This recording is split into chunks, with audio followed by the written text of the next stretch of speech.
From a secret underground bunker somewhere in the Arizona desert, 40 feet below the Earth's surface, two men, aided by their robotic artificial intelligence, Jennifer, at your service. hide from their wives and kids to discuss man stuff with interesting and unusual people. These men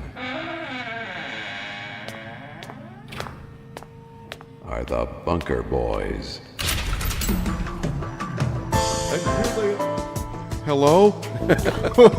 Here they are. Where? The Bunker Boys. Are you where? I'm here, over here, hiding behind this tube. Oh, woohoo! No, I turned the wrong thing down for just a second.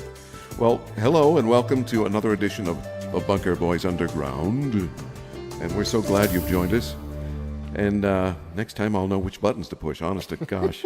I know what button to push. Yeah, you're a button pusher, aren't you? Yes. From way back. From way back there. Yeah, so anything new and exciting since last we spoke? Yeah, we had snow and rain. Oh, yes. Snow. That's I didn't know that. yeah, people don't realize it snows in Arizona, but it does up in the upper regions. Up in the higher regions, yes. And that's where we are right now, in our underground bunker. We're darn near a mile high. We are, yes. It's not just, Denver that can claim that? exactly. Yeah. But here we are at 5,200 plus feet, or actually not quite 5,200. Are you hearing an engine? Yes. I hear a helicopter. Smitty's down there playing with his drone or something? Yep, that's what it is. Smitty and his drone.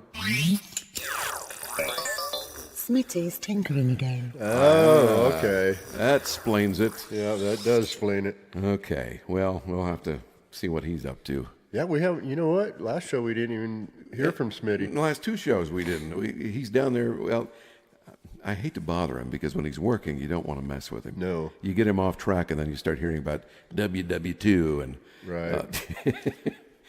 Well, remember the one time we were talking to him and he turned the heat up yeah. and it got too hot. Yeah, that's because he leaned against the thermostat or Is that what it was? Yeah. But hey, what are you going to do? Hey, I was reading the other day a story about a Massachusetts couple. They were lucky. And lucky? Some people they got lucky. Oh. Can I say that? Yes, I guess I can. Sure you can. Well, here's how they got lucky. A Massachusetts couple. That's hard to say. You try it. Massachusetts couple. See? A Massachusetts. A Massachusetts couple. I told you it was hard to say. A Massachusetts couple got lucky. The wife was a winner in the Publishers Clearinghouse. Oh. She won $2 million, and I think it was the next day her husband buys a $5 lottery ticket and wins $1 million. Wow. That's a nice paycheck for the year. That's pretty bizarre if you ask me. Yeah, most people spend about $200 You know what bizarre means? on lottery. Yes, I do. It means out of the ordinary. Out of the ordinary Now and that's strange. out of the ordinary. Yeah, that word bizarre is bizarre if you ask me. But Who, us? yeah, well, no, just the word. Oh. Oh, you said the word bizarre. The word bizarre. Oh, I thought you said we're bizarre. Well, no. Well, okay. That's what I'm saying. Absolutely not. Thank you. Oh, Thank you, you, Jennifer. Jennifer. Somebody likes us. Yeah, anyway. somebody does. Well, I think that's such a great thing. I just hope they don't go the way of most lottery winners and burn through that money. That's just, everybody becomes your best friend when you win the lottery. Well, of course. Yeah, we should call them and see if they want to donate to the show. Shall we? No, I'm kidding. I wouldn't dare do that. 5-year-old Tyler Pittman was in the news in Byram, what is it? MS? Get it right the first time. Why can't I think of state names now? Mississippi, Mississippi. There's too much pee-pee in that Or one, I why? think. Byram, Mississippi. And 5-year-old Tyler, oh no, it's not Tyler, it's Tylon. I can't even read my own writing. He calls 911. You know why he called 911 over Christmas? Oh, about the Santa or the Grinch. The Grinch was stealing Christmas on his Yes, television. exactly. He saw him doing it. Mm-hmm. That was cute. So he called the police. I saw that. Calls 911. And the police were really great about it. Mm-hmm. Did you hear what they did? Yep, the guy got into a Grinch suit and they put him in jail. They put the Grinch in jail. Yep, he invited Tylon down and had him put the Grinch in jail. Yeah, that's a pretty cool story. One of the policeman's buddies dressed up as the Grinch. So then the Grinch begged him to let him go free, and he said no. Really? Yeah. So they offered him a job. They said, when you turn 21, we want to put an application in for you here for the sheriff's department. Well, I'll be there. Yeah. Tylon. Good for you, Tylon. Yes, put that Tylon. Grinch in jail. That's just... Yeah, he called 911. That's cute. 911, what's your emergency? Did you ever do anything like that? The Grinch is stealing Christmas. I want him in jail. How do you know? I'm watching him do it. Yeah. I can see it right now. I'm a witness to the crime. That was funny. Yeah, kids are funny. What did you just say? Did I do Ever what for do anything Christmas? funny? Anything funny like that when you were a kid? Nah, I just threw rocks at cars. My little brother had a little thing that stuck on the tray when he was eating, and he could play with this toy while he was eating. I don't know why you'd play with a toy while you're eating, but you could suction cup it to the top of to the table or wherever you were eating, and he was done playing with it, so I pulled it apart and I took the suction cup off, and I was sticking it on my knee and sticking it on my other knee, and I thought, but this will fit over my eye. So I stuck it on my eye, and I couldn't get it off. It vacuumed onto my face. So I kept yanking on it, and it was hurting my eye. And I go, Mom, can you help me? And she goes, oh my gosh, what are you doing? And pops that off my eye, gets her fingernails underneath it. And I go, hey, I see 3 of you. And so I had to go to the doctor's office. You almost pulled your eyeball out of the socket. I know. Kids, you can't live with them. How old were you, 15, 16 then? No. No, I was a little younger, I think. I was probably 4 or 5, I don't know, something like that. My brother had to be about 1. So... yeah, dumb kid stuff. I love those stories. You always hear of people doing dumb things. Were you a cartoon fan? Well, of course. Are you still? Actually, no. I just can't spend the time to watch them now. But I tried watching the Flintstones because I used to love the Flintstones when I was little. And they still have Flintstones on Cartoon Network. And, right. Yeah, Boomerang. And I started watching it. No. No, it's too boring for you. Huh? Exactly. Well, you've seen them all before. Right. But, that was 40 years of 50. 40, heck. That was 50 years ago. Yeah. Holy. I'm thinking at least. How old am I? Well, I think they came out in 1961, if I'm not mistaken. So I was, barely alive. Yeah, I was 5. How old am I? I don't know. Tell me. How long have you had this problem? Sit down on the couch. I think I just turned 59. Wow. I know. I mean, that's great. Thank you. What cartoons do you remember? What's the oldest cartoon you can remember watching? Oh, Bugs Bunny and all those. Yeah. I remember Tom Terrific? No. He had like a funnel on his head. What? Yeah, it's a long story. I remember Johnny Quest. Johnny Quest? Yeah, I love Johnny Quest. One of our neighbors, one of these days, I'm going to talk to him and we'll do an interview. But he did some of the music for Johnny Quest, some of the incidental stuff, like when they're moving through the forest or they're in the jungle. Or he didn't do the opening theme, but he did some of the other stuff. Incidental music is what they call it. But that's just incidental. Oh yeah, Johnny Sacco. Did you ever watch that? That might have been What? Johnny Sacco. No. It was a Japanese real movie, not anime, not a cartoon. It was a real acted out with real people. Stop it. I haven't even heard Johnny Sacco. Yeah. Well, Johnny Sacco. All right, Jennifer, have you ever heard of Johnny Sacco? I think I've blown a transistor. Thanks, Jennifer. Come on. I agree with her. But no, Johnny Sacco, he had a robot, and Johnny would call the robot whenever he needed help, and the robot had a head that had the head of a sphinx. No, never. And it was all robotic and everything, and had That must have jets been for legs. Ohio cartoons. No, it was from Japan. Well, isn't... But they dubbed it in English very poorly, and it was funny to watch. It was all right. And Ultraman was another one of those. Did you ever watch Ultraman? No. Ultraman had They had cool orange uniforms on that had like space helmets, and they'd flip down their visors, and they were really cool. And I forget the lead character's name, but he would hold up a beta capsule, whatever that meant, and he would say something, and he would turn into to the moon. Yeah, and beyond or something. Yeah, and he would turn into Ultraman. I know somebody's going to write me and say, "Hey, no, it's not what he said." But it was a cool show. Never heard of it. And he had this heartbeat that was some sort of device in the center of his chest. It was a light. And if the light ever went out, then he would never rise again. Oh, no. Yeah, it's like that. So I'm glad I didn't watch it. I probably would have started crying or something. yeah, I thought it was a cool show. Interesting. Yeah, exactly. It was a great show. Don't let the light go out. Don't let your light go out. That's why he had the beta capsule. He had to recharge. Oh, I see. He would hold it up, and he would recharge his body. From the sun, or yeah. from? Yeah, it was the sun. Oh, I'll be darned. So it had to be some sort of interesting radiation. Yeah. That is interesting. Jawohl. So I was watching YouTube, and I saw this interesting thing there about giants in Kandahar, Afghanistan.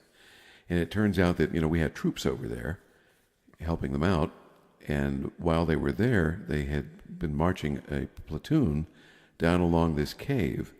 And they heard some gunfire going off, and they wonder what was happening. So they run down there, and they see one of their buddies getting speared by this giant that's about 12 feet tall. They couldn't believe their eyes, and they said they were in such shock that they just froze for a second. And then they realized they better start shooting. So one of the guys yells out, "Shoot him in the head." And they started shooting him in the head. But apparently the person that this giant had speared ended up dying. But they were able to capture this giant, and they called in a big Huey helicopter, and they put him on a skid, and they shoved him in there. They killed him? Well, they killed it. Didn't Yeah. they? Okay, well, they didn't capture it. They killed him. Okay, and they yeah, put you're the right. body on something and took him away. Yeah, right. But I meant that they basically... Get your story straight, well, mister. they tied him down to the Okay. skid. I got it. And then they shoved his butt into the helicopter. And from what I understand, it was a stinky butt because... Ooh. Yeah, he didn't have any water to bathe with. Yeah, well, I don't know what he had, but they said he stunk like a skunk and dead flesh. I bet he did. And his fingernails were sharp, and he had 6 fingers, or 6 digits, a thumb and 5 fingers. Wow. And his toes were the same.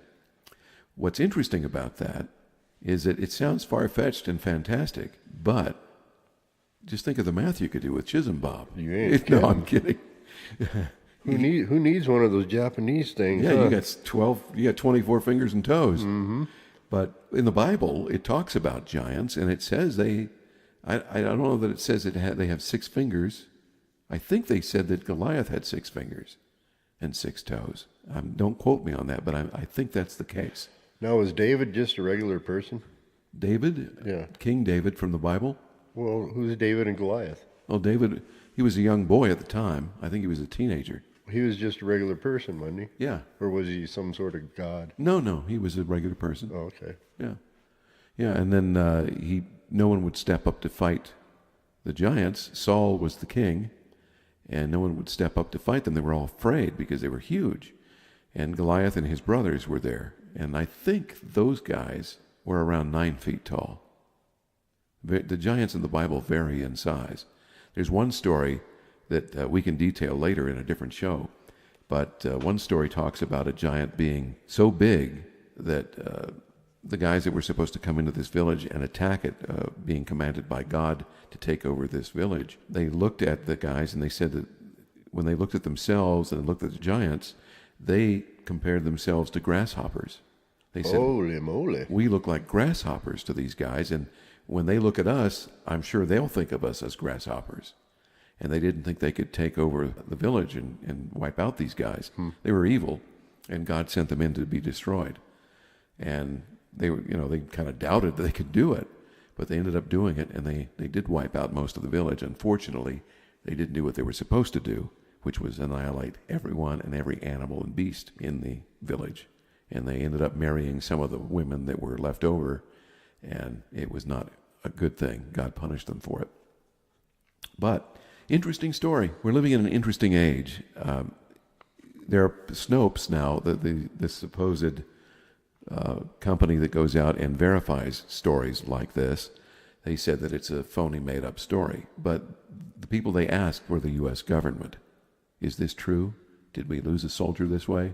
Oh, absolutely not. Mm-hmm. So, Well, of course. I don't necessarily trust the U.S. government because they're going to keep something like that secret because they might want to try to check out the DNA and see if they can reproduce something like that and have something like that work for us. You know, I'm sure that's what goes through some commander's head or some general's head. Doubt it. So I don't trust what they said about it. It's interesting that 2 different soldiers have come through with that story, and they didn't know each other. One was a guy that was in the infantry that was right there, and the other guy was a pilot. Oh, one of the helicopter pilots? Yeah. And then every time soldiers go over to Afghanistan, and we still have people there, there's still a presence as far as I know, the soldiers all come back with that story. They all say, yeah, I've talked to somebody that knows somebody that was there. Wow. So it's going around. You would think it's true. It must be. But But it's like anything. I believe you with the government that way. So. But it is kind of an unbelievable story. But anything can happen. Well, right? no, it isn't.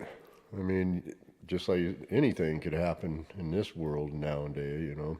Yeah, well, for years, the Smithsonian has been digging up giant bones and then hiding them somewhere so that they don't exist anymore. Exactly. But we know they were true because the stories we've heard of for years, since the 1800s, people have been writing in newspapers about it. Yep. There's stuff that's been found in the state of Ohio. Well, in almost all the states and all countries around the world, there's been bones found. Right. And the giants range in height from 7 foot tall at the smallest to 30, 35 feet tall. That's huge. What? Yeah. 30. 35? Mm-hmm. They found bones. Yeah. That could be a 35-foot person. Yes. Where? But you know what? I'll look it up. I'll find out, and we'll talk about it. But yeah, I read the stories. I read several stories about that, and they say the Serpent Mound in Ohio and some of the other mounds that the Indians were supposed to have created for their dead are not Indian mounds. The Indians have a verbal history that they pass on from generation to generation, and they've said to their people that these things were here before we got here. Mm-hmm. Yeah, I've seen a show on that. So they're, you know... Gosh, that was a couple, 3 years ago. I kind of forgot what it exactly was about, but yes, they showed these mounds. They even took a drone, went up over and said, well, this mound just keeps going and going and going. Well, who and why would that be right here in the middle of this place? Yeah.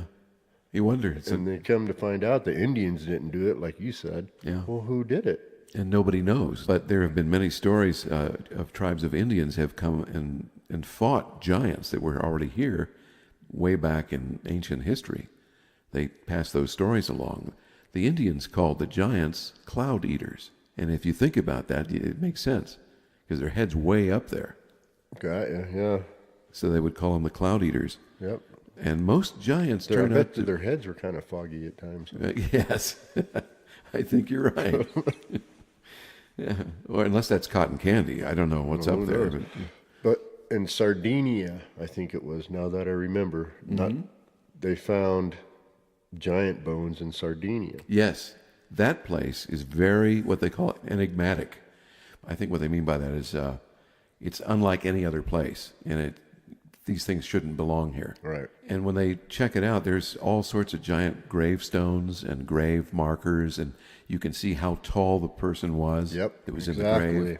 And they were huge. And some of them were like 15, 20 feet deep. Yeah, I was listening to a podcast just yesterday that talked all about Sardinia, and this guy is taking a tour there with a bunch of folks to investigate it. They're going to look at it.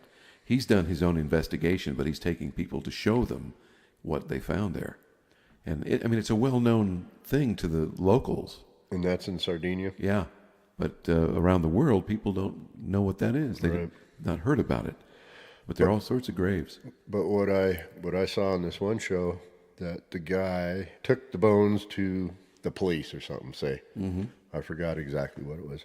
Or no, I think it was a university there or something, and they went to check it out and blah, blah, blah, blah, blah. And, of course, they lost the bones. Oh, yeah. Mm-hmm. Why does that happen all the time?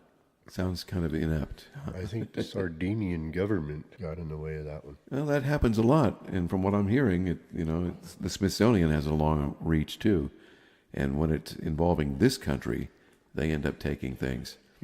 I don't understand, why don't they let the people know what was actually here? And you know what? I have a theory.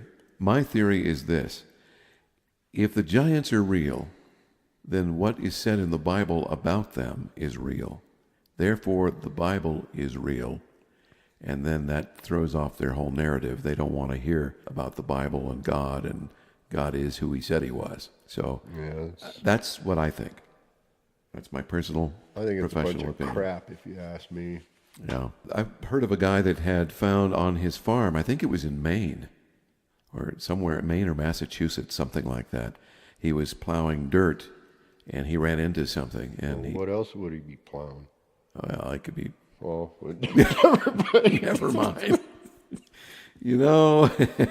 Go ahead. He was Don't ever plowing... call me a goathead. plowing dirt, and he hit something, and he didn't know what it was, thought it was a rock or something. And when he dug it up, it was a human skeleton. And I think he said that one was 9 feet tall. Wow. And he thought, okay, I'm going to uncover the whole thing. But then he thought, no, I better stop. I better call the antiquities people and say, because anytime you find something like that on your property, doesn't matter if you own your property or not, you're supposed to notify them and let them know that this has happened on your property. And then they come by and tell you whether or not it's okay to remove the bones. And in some cases, if they're Indian origin, then you're not allowed to touch them. They have to be moved a certain way and handled by the Historic Society. Mm-hmm. So they end up moving these just things. Just like out here. Yeah, and they came in, took everything. They didn't want him to take pictures or anything. And that's it's gone. Horse pucky. Now it's gone. Yep.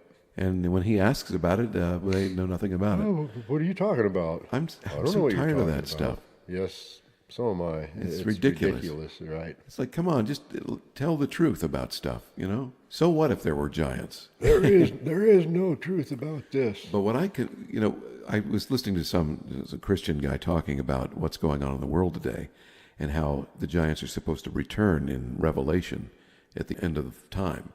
And they're supposed to overrun people on the earth after Jesus returns and takes the church. And then people that are left behind have an opportunity still to go to heaven or to be redeemed, but they're going to have a tough go of it because they're going to have to fight all these things that have come out of the earth. And some of them are scorpions, or half people, half scorpion, the size of horses. There's all sorts of things in there that are scary. Size of, wow. Can How'd you like imagine? to get stung by that one? No, thank you. The stinger would go through you. Yeah. But, all the things, and I always remember these movies that I I wonder saw. if their butt glows. I don't know.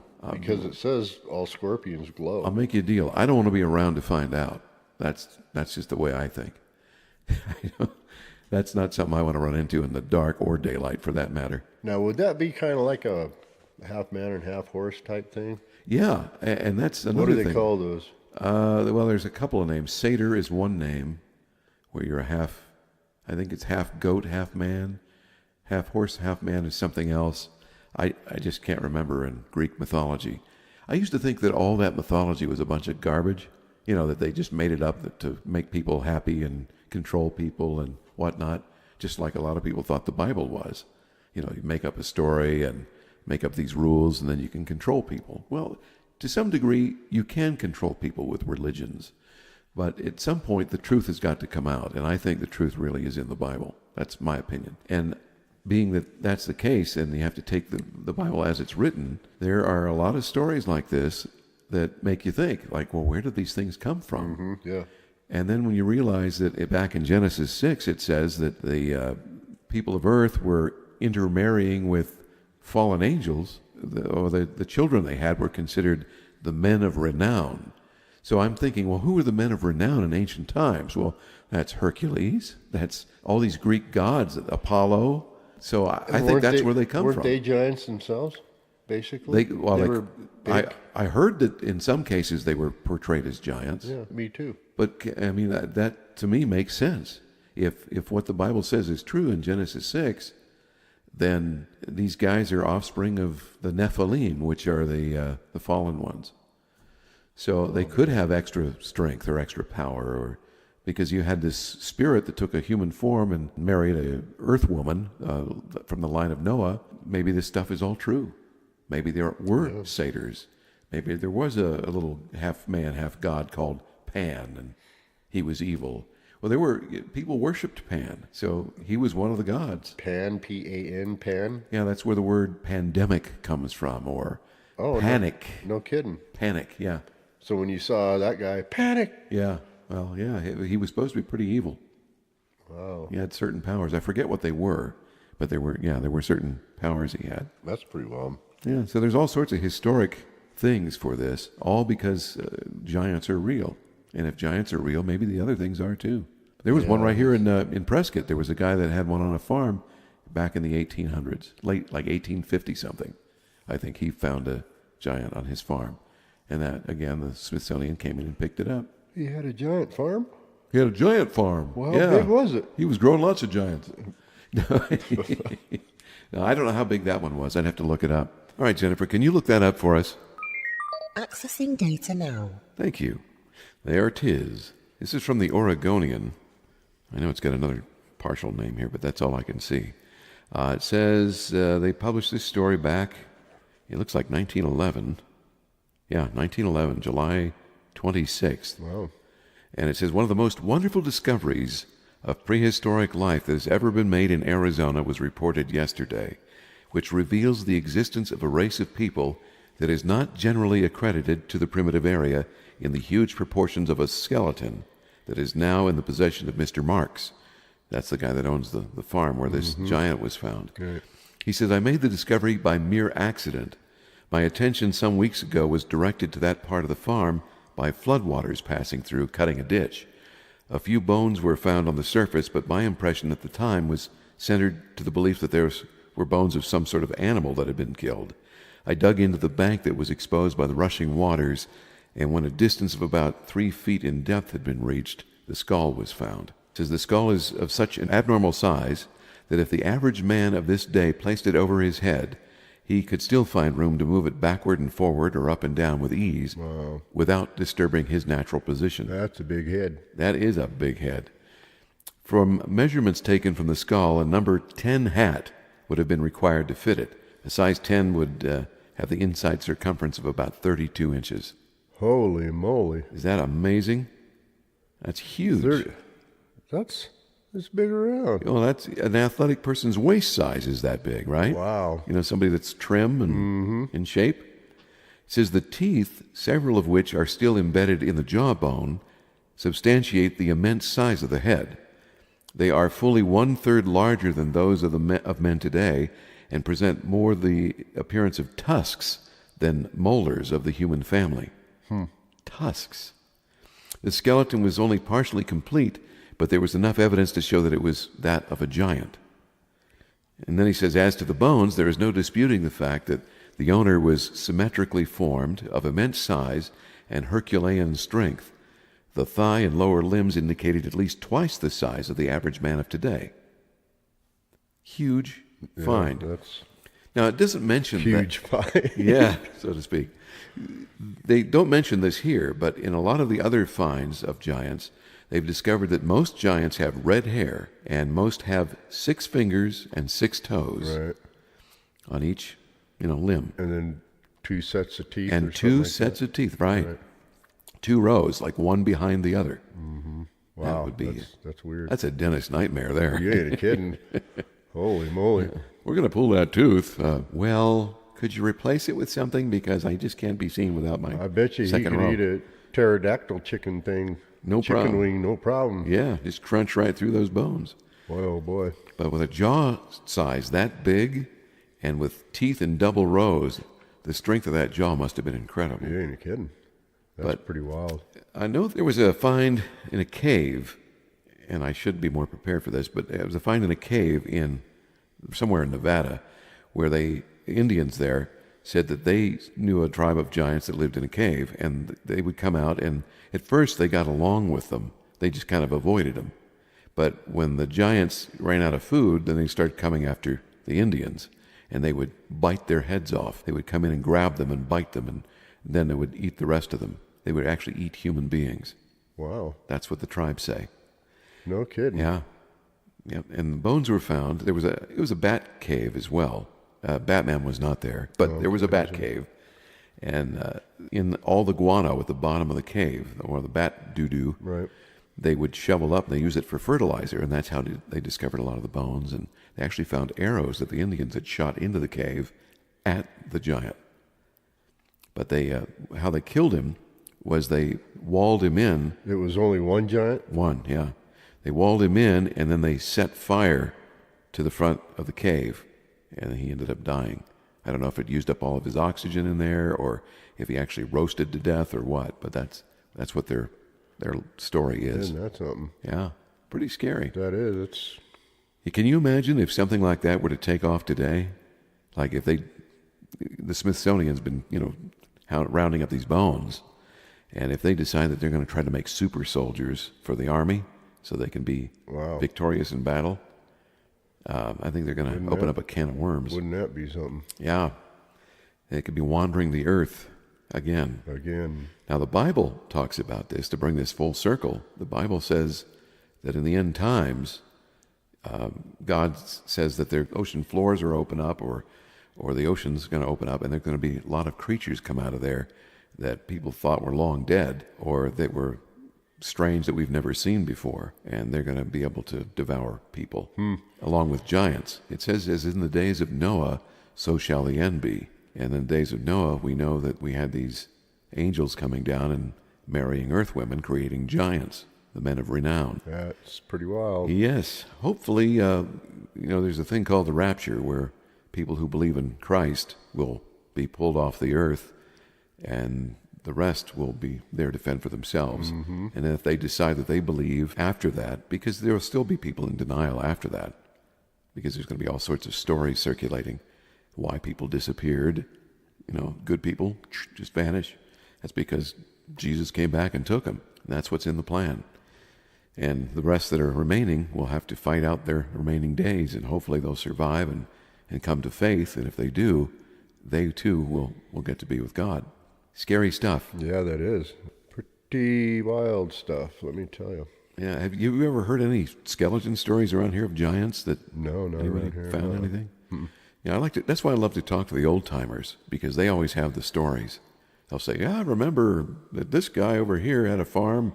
When I was a kid, he was 80 years old, and he found this on his farm, or found that, or there's a lot of different things that go on that don't get reported, you know. Yep. And it just spread by word of mouth, and then it becomes an urban legend. But there's always some truth to it. The urban legends don't just start because somebody wants to start them. There's always some basis in fact. There's always something to start it. Yeah, exactly. Yeah. The continue the story, the guy that owned the farm, and he had been working the farm since like the 1880s or 1890s. So this was a long time ago, but by the time this story came out, it was 1911. He said there was more than just a human-shaped skull that made it appear human. He said when metallic arrowheads and spears and stone hooks to hold garments together, like buttons, like loops and stuff, they found those, so that someone sewed and knew how to do that for this guy. A plumb bob of stone was found, 2 inches in diameter and tapering to a point. They had stone axes and butcher knives. Pottery of modern and primitive manufacture, and other articles were dug up. So there was a lot of things found. I wonder if the city of Prescott has anything on that. I doubt it. I think that he said that he didn't want to sell, and then he eventually did sell things to the Smithsonian. Let's see if it's in here later on in the article. Well, let's see. It further states, the bones of this monstrous human may have represented a race of men or a single individual. At any rate, the skeleton of the man in my possession is sufficiently complete so that the dimensions, which are astounding, may be accurately ascertained. Many of other giants reported had a double row of teeth. If this juniper man, and that's what they called this giant, had 2 rows of teeth, it seemed that Marx would have noted it in his description of the molar size, but he didn't. He said the teeth looked like tusks, which I just think that's fascinating. That means that he wasn't totally human, you know. He said that he'd been the owner of the tract of land for over 41 years and has resided there continuously. That section of the farm has never been cultivated to my knowledge or anyone else in the country. No other human frame has been found, although I intend to keep digging. The relic will be kept in my possession as I consider it a great curiosity. And it says here at the end of the article that the present location of the unearthed giant is unknown. Of course it is. And there's a little note. Peter Marx had no family here in this state. He never got married, and he ended up dying of stomach cancer in 1922. So, interesting. I mean, it is. That brings reality to this stuff. And that's why I believe these Kandahar giants are real. I don't think a soldier would just all of a sudden come back from Kandahar and say, hey, you know what? We saw a giant. Right. Yep. Really? I agree on We that. shot one a too. giant. Yeah, they saw something, and they're reporting accurately. There's something there, and I think so too. I mean, with all these UFOs and giants being reported, and even Google Earth has pictures of things that you can't quite tell what it is, but it's very tall and it's up in the mountains. And if you zoom in, it looks like a person standing there, Oh, really? but you can't see it real clearly. It's hard to understand what it is exactly, Well, but it there- looks like a human being. Could it be Bigfoot? Could be. A lot of people are saying Bigfoot, big feets, big footers. Bigfooters? Bigfooters are up there. That's pretty wild. Yeah. You know, and people always say, well, why didn't you take a picture of something if you saw it? Or why didn't you? A lot of these skeletons they do have pictures of. There's some off the coast of California. What's that island people fish off? Catalina? Catalina. That's the one overlooking Catalina. There's a big cliff there. And there was a guy that dug up, I don't know how many skeletons there that were giant. And, Oh, darn. Yep. And there are pictures of it. See, I never knew that. We used to fish Catalina almost every day. We did? We did. Yes, we did. Okay. Or I fished. Okay, I'm sorry. Yeah. No, I know what you were saying. But I haven't heard an inkling of that. Now, to take this a weird step further, as if this isn't strange enough, but I was talking to somebody that said that they had been reading articles about prehistoric birds found in Mexico that were still flying, like pterodactyls. What? People are seeing them out in the forest areas. It's like, really? A pterodactyl still flying today? That's how long ago was that? Well, not too long ago. Really? Yeah. The last few years, I've read stories about that. People talking about it. That's pretty wild. And there's an old picture, news article, that shows a picture of these guys that shot one, and the wingspan looks like it's about 8 feet, and they're holding it stretched out. And that was back in like the 20s or 30s. Did it have the pointy beak? Oh and yeah, everything? yeah, sure I'll be did, darned. sure did. And they swear it's true, but who knows? I mean, people were pretending to take pictures of fairies, and they were doing double exposures and trying to make it look like these little fairies existed. But again, then there was a myth about fairies. There were these guys that would say, "Hey, we saw them in our backyard," but no one ever had any proof. And then these photographers thought they'd be funny and start actually putting little fairy princesses in the pictures flying around. It looked kind of legit, I'll be darned. but it was a double exposure, and they were ratted out. People knew that they made it up. But, that was back then. I mean, people were reporting seeing gnomes and all sorts of things. But then again, I think each culture, whatever they're willing to believe in, I think these demons are able to take that shape and present themselves that way because they'll know they'll be accepted, because they know the word is out that, oh, there's little fairies here, there was little gnomes reported here, and so they just show themselves as gnomes so they can appear before people and dissuade them or interfere with their lives. I'll be darned. That's I don't know, but Yeah, but that was a big thing back in the turn of the century, fairies and fairies. whatnot. Yeah. I didn't know that. Did you know squirrels can't burp? No, I didn't. As he says, drinking a beer. Exactly. Is that what reminded you? No. I read it right here. Oh, squirrels can't burp. Yeah. I think rats can't either, and I think that's why decon works, because it blows them up from the inside. Does it? I think. I think it's got other things in it too, poisons, but I think it does blow them up. The Gulf Coast, they were throwing Alka-Seltzer tablets to seagulls. Seagulls. Oh yeah, And they used killing to do it. They used to do it out here too. I used to get pissed off at all of our pinheads. There were kids learning how to fish. Yeah. Bring them out on the boat, and they'd help us scrub. And they would purposely bring Alka-Seltzer tablets? Yep. That's crazy. I seen one kid. This really pissed me off. The kid, he tied a hook. He got a piece of fishing line, monofilament, about 3 foot long. Tied a hook on each side of it, on each end of the fishing line. Mm-hmm. Put an anchovy on each one and threw it up in the air, and 2 birds Got hooked on them. One bird grabbed one anchovy, swallowed it. The other bird grabbed the other, and they were Tied together. They were, and as their guts were getting ripped out, trying to fly away from each other. Oh, man. I told that kid, I said, "You get off this boat and you never come back here."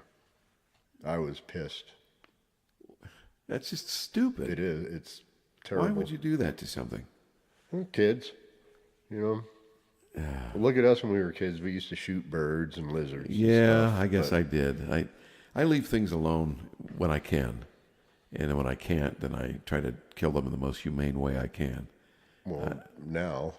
Now, yeah. When I was a kid, I used to shoot birds until I saw one I shot died in my hands, and I saw it give up its life, and I went, it really upset me. Same here. And I mean, because you didn't think of it. It was just a stupid thing, you know. Stupid. Very stupid. But I don't shoot birds anymore. Me either, not unless I eat them. Yep. If you're going to eat them, then it's not wasteful killing. Exactly. Yep, I agree.